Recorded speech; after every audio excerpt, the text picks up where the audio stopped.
Então, nesse clipe, a gente vai ver as fontes contínuas. Tá?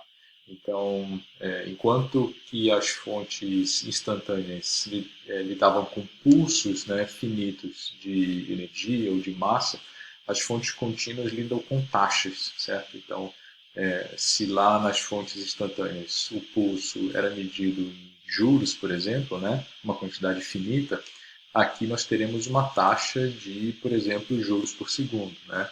Ou em termos de massa, se era quilograma, que vai ser quilograma por segundo, quilomol por segundo, tá? Então, ao invés de ser, por exemplo, aquele fio enterrado que tem um pulso de energia, né?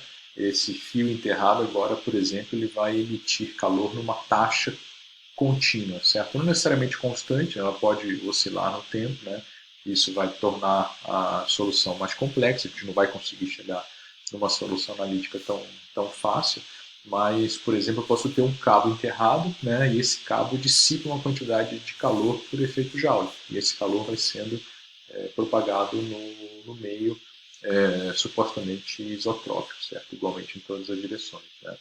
Então a gente vai, na verdade, construir as soluções para fontes contínuas a partir das soluções para fontes instantâneas, aplicando uma técnica matemática que, na verdade, é uma convolução, certo? Vai ser feita uma integração de todos aqueles, uma sucessão de pulsos, né, construindo o que seria uma fonte contínua, uma emissão contínua, tá? E a gente utiliza, né, ou se faz valer, como está colocado aqui, da linearidade da equação da difusão, tá? Para problemas com propriedades constantes, tá certo? Então a gente vai tratar a solução para a fonte contínua como uma superposição de soluções para fontes instantâneas, tá? Se fazendo valer essa linearidade, tá bom? Então, o modo que eu vou fazer é o seguinte: eu vou pegar o exemplo contínuo, né, para uma fonte pontual. Vamos fazer o fonte pontual e depois todos os resultados para as diferentes geometrias, pontual, linha e área, eu vou apresentar uma tabela, tá? Um resumo, porque a dedução é similar. Tá? E aí nos livros texto que nós temos, né? No livro do Policarpos, no livro do Grigo e até no Carl Sloan Jaeger, existem essas soluções, tá? Compiladas lá, tá bom? Então, eu acredito que entendendo como se faz a ideia para fontes pontuais, as outras são similares, tá? Então, só relembrando aqui a equação da fonte pontual instantânea, né? Para a temperatura, por exemplo, é dada por essa expressão, que é um pré-fator que decai no tempo, à medida que o tempo aumenta, essa quantidade finita de energia aqui, né, no numerador, ela vai se espalhando, digamos assim, né? E aqui eu tenho a exponencial daquele termo que vai me dar a gaussiana, tá? Então, nós escrevemos, se a gente quer tratar, por exemplo, de uma emissão contínua, né, numa taxa Q, eu posso escrever um pulso de magnitude E0, né, sendo igual a Q ponto vezes um detal, onde detal é um elemento infinitesimal de tempo, tá? Então, eu vou olhar, por exemplo, para o que está acontecendo ao longo do tempo com aquele pulso E0, que tem magnitude Q ponto vezes d tal. A partir do momento que ele foi emitido, né, eu estou tratando de uma sucessão de pulsos. A partir do momento em que esse pulso foi emitido, ele passa a ter uma influência em todo o tempo depois, certo? Todo o tempo depois do tempo que ele foi emitido. É lógico que para instantes de tempo mais próximos do tempo em que ele foi emitido, ele tem mais influência, tá? À medida que o tempo vai passando, aquele pulso emitido no instante de tempo tal, ele não passa a ter não mais tanta influência, tá bom?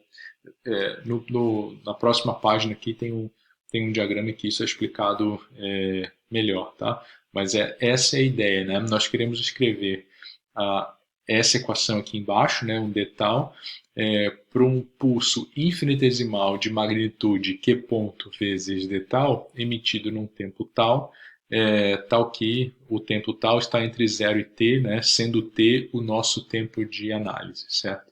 Então, se eu estou no tempo t, né, o valor da temperatura ele vai ser, se eu estou no tempo t, o valor da temperatura vai ser uma superposição de todos os pulsos infinitesimais que foram emitidos entre 0 e t, tá?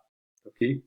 Então isso vai ficar claro aqui embaixo, tá? Então Q ponto em watts, né, é a taxa de transferência de calor da fonte contínua, tá? Então aqui é o gráfico que eu queria mostrar, ó. Então, digamos, o tempo t é o tempo agora, tá? É o meu tempo agora, o tempo de interesse, né?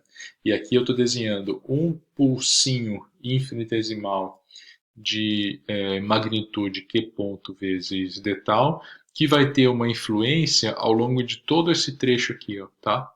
Ele vai ter uma influência ao longo de todo esse trecho aqui, que é t menos tal, tá certo?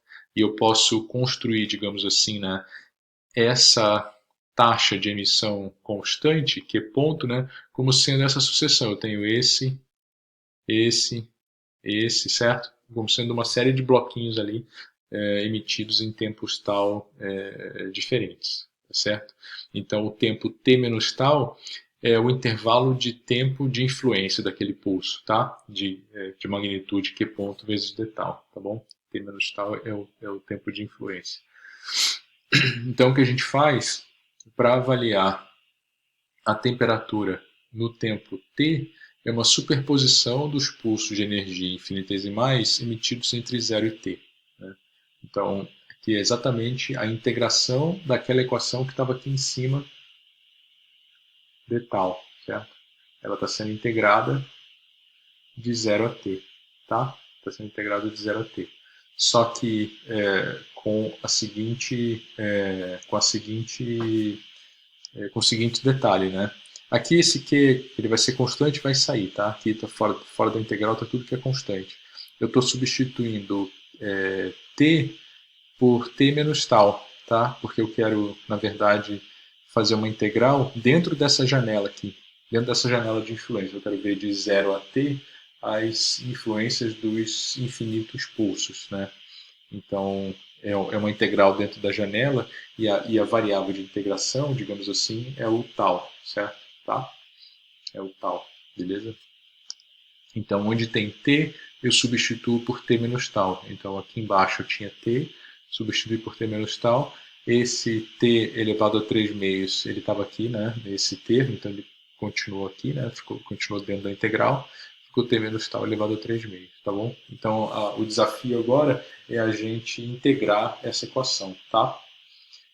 E ela é integrada de uma maneira esperta, digamos assim, definindo uma variável auxiliar. Tá? Isso é um artifício matemático. Eu estou chamando φ de r sobre 4α t menos tal elevado a 1 meio, né? Notem que vai ser isso aqui é φ quadrado, né? O que aparece aqui é menos φ quadrado. E o dφ é r de tal sobre 4 raiz de alfa t menos tal elevado a 3 meios. Isso aqui é só o dφ, né? dφ de tal, certo? Tá?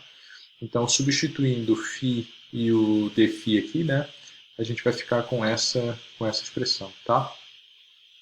Então, notem que é uma expressão bem conveniente, porque aparece esp de menos alguma coisa elevado ao quadrado d daquela coisa φ. Tá? Se esse q aqui for constante, vai ser, né? Não necessariamente ele precisa ser, mas ele vai ser para nos facilitar, vai ficar a função erro vezes alguma constante com algum π a ser multiplicado. Tá? Então, para q constante, né, q ponto constante, a gente tem que essa expressão aqui vai ser raiz de π sobre 2, função erro complementar disso daqui, tá? Ou seja, essa é a nossa temperatura, nosso campo de temperatura para uma fonte que emite energia continuamente com uma taxa q ponto constante, tá? E aí nós temos o valor da temperatura para t infinito, né? porque esse cara aqui vai para 1, né? E a representação gráfica, certo? Então, eu coloco a representação gráfica tendo o θ em função de RT como parâmetro, né? Então, para uma determinada posição R, né? A gente escolhe uma posição R aqui, fixa, né? O que a gente vê em função do tempo é um delay para a chegada daquela frente, né? E à medida que o tempo passa, naquela posição R a temperatura vai só aumentando, porque a taxa que tá aumentando, certo? Não é um pulso que passa por ali, certo? Assim, uma taxa que está sendo continuamente emitida aqui na origem. Então, na origem ele cresce, né? Cresce até atingir um regime permanente, certo? Claro, vai atingir um regime permanente, né? No equilíbrio, mas ela cresce. E aqui é para quem está em função do tempo em R distintos, mas vendo com o T crescendo, digamos assim, né? Tendo o R como parâmetro.